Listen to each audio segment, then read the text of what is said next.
CM DK ಸಂಪುಟ ವಿಸ್ತರಣೆ ಗೊಂದಲದಲ್ಲಿದ್ದಾರೆ. 4 ದಿನಗಳಿಂದ ರಾಹುಲ್ ಮನೆಯ ಗೇಟ್ ಕಾಯ್ತಾ ಇದ್ರು. ಬೆಂಗಳೂರಿನಲ್ಲಿ ಮಾಜಿ ಸಚಿವ ಶ್ರೀರಾಮುಲು ಈ ರೀತಿಯಾಗಿ ವಾಗ್ದಾಳಿಯನ್ನ ನಡೆಸಿದ್ದಾರೆ.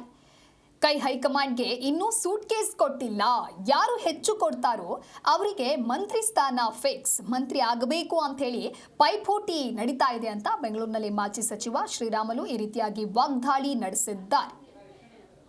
ಮುಖ್ಯಮಂತ್ರಿಗಳು ಬರಾಧ್ಯಯನ ಮಾಡ್ತೀನಿ ಅಂತೇಳಿ ಕೇವಲ ಸುಮ್ಮನೆ ಡ್ರೋನ್ ಆರಿಸಿ ಅಂತ ಹೇಳಿದ್ರಾಗಿ ಇಲ್ಲಿ ತನಕ ಕೂಡ ಡ್ರೋನ್ ಕೂಡ ಅಂತ ಆರ್ಲಿಲ್ಲ.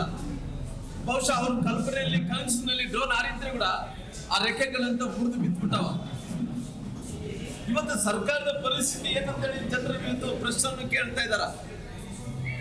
ಎಲ್ಲ ರೀತಿಯಲ್ಲಿ ಕೂಡ ಗೊಂದಲದ ಗೂಡಾಗಿ ಸರ್ಕಾರದ ಮಿಷನರಿ ಏನಿದನೋ ಸರ್ಕಾರ ಮಿಷನರಿ ಇವತ್ತು ನಿಂತು ಹೋಗಿಬಿಟ್ಟಿದೆ. ಇವತ್ತು ಸರ್ಕಾರದ ಅಡ್ಮಿನಿಸ್ಟ್ರೇಷನ್ ಏನಿದೆನೋ ಕೊಲ್ಯಾಪ್ಸ್ ಆಗ್ತಿದೆ.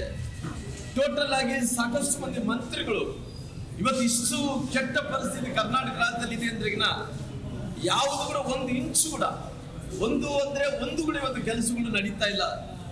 ಒಂದು ಕಡೆ ಬಹಳಷ್ಟು ಮಂದಿ ಬಡವರು ಪೆನ್ಷನ್ ಇಲ್ಲ ಅಂತೇಳಿ ಅವರೆಲ್ಲರಿಗೂ ತಾಯಂದ್ರೆಲ್ಲರಿಗೂ ಸಾಲಾಗಿ ನಿಂತು ನಮಗೆ ಪೆನ್ಷನ್ ಇಲ್ಲ ಅಂತೇಳಿ ಸರ್ಕಾರಿ ಕಚೇರಿಗೆ ಇವತ್ತು ಅಲ್ದಾಡ್ತಾ ಇದ್ದಾರೆ. ಇವತ್ತು ಸರ್ಕಾರ ಅನ್ನಂಥದ್ದು ಜನರ ಪಾಲಿಗೆ ಇದ್ದು ಸತ್ತಂತಾಗಿದೆ ಅನ್ನಂತ ಮಾತನ್ನು ಹೇಳಬೇಕಾಗುತ್ತೆ. ಮುಖ್ಯಮಂತ್ರಿಗಳು ಬರಾಧ್ಯಯನ ಮಾಡ್ತೀನಿ ಅಂತೇಳಿ